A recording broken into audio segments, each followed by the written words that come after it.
Саламатсыздар ма, құрметті оқушылар. Бүгін біз алгебра 7-ші сынып 6-15 есепті шарамыз. Бұл жерде мына бөлшекті қысқарту қажет. Енді бұл бөлшекті қалай қысқартамыз? Бұны қысқартпас бұрын бірінші формуланы еске түсірейік.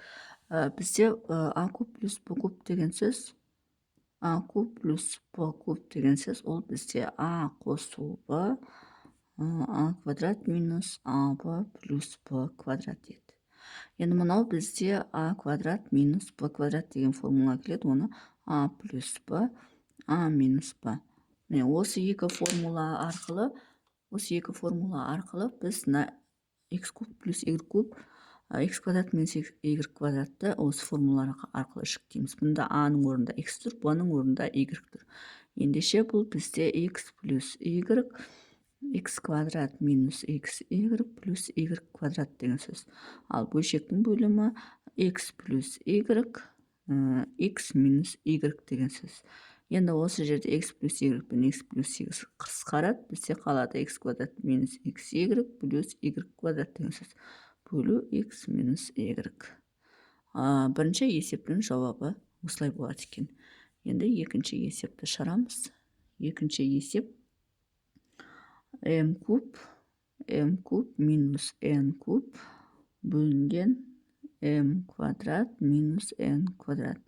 Енді мұнаны біз тағы да x-тің орнында, а-ның орнында m тұр, b-ның орнында n тұр. Енді мына плюс болатын болса, мына жер минус болса, онда мынау минус болады, мынау бізде плюс болады.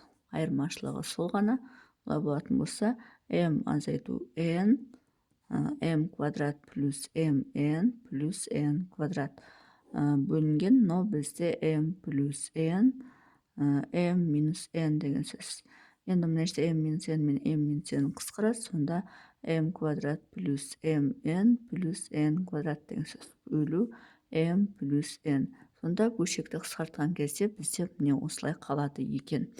Бұл екіншісі. Енді үшіншісін шарамыз. Үшіншісі 2а куб минус 2б куб бөлінген 5а квадрат минус 5б квадрат.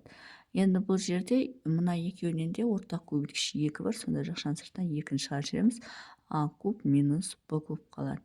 Мына жерде екеуінде де ортақ көбейткіш 5 бар. 5-ті жақшаның сыртынан шығарып жібереміз. а квадрат минус б квадрат қалады.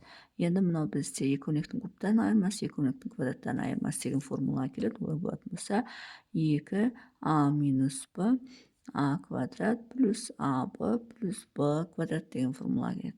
Бөлу, мына жерде 5 жақшаның сыртына шығып кетеді. Мынау бізде а плюс б, а минус б деген сөз. Енді осы жерде а минус б мен а минус б қысқарады, қалғандары сол күйінше қалады. Сонда 2 а квадрат плюс аб плюс б квадрат бөлінген 5а плюс б деген сөз. Сонда үшінші есептің жауабы осылай болады. Енді төртінші есепті шарамыз. Төртінші есеп 3p квадрат минус 3q квадрат бөлінген 6p куб плюс 6q куб. Енді бұл жерден де алымнан екеуінен 3-ті жақшаның сыртына шығарамыз ортақ көбейткіш ретінде. p квадрат минус q квадрат болады. Бөлу, мына екеуінен 6-ны жақшаның сыртына шығарып жібереміз. p куб плюс q куб тең.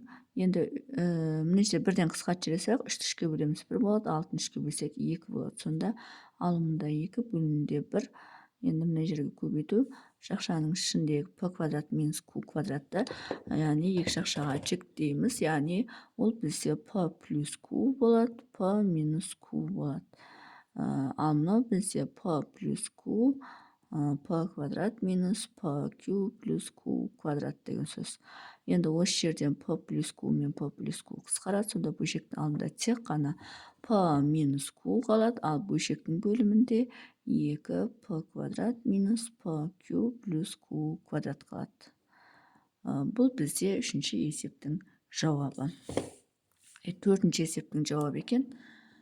Осымен есеп аяқталады екен. Сонымен есептің шығару жолы осындай.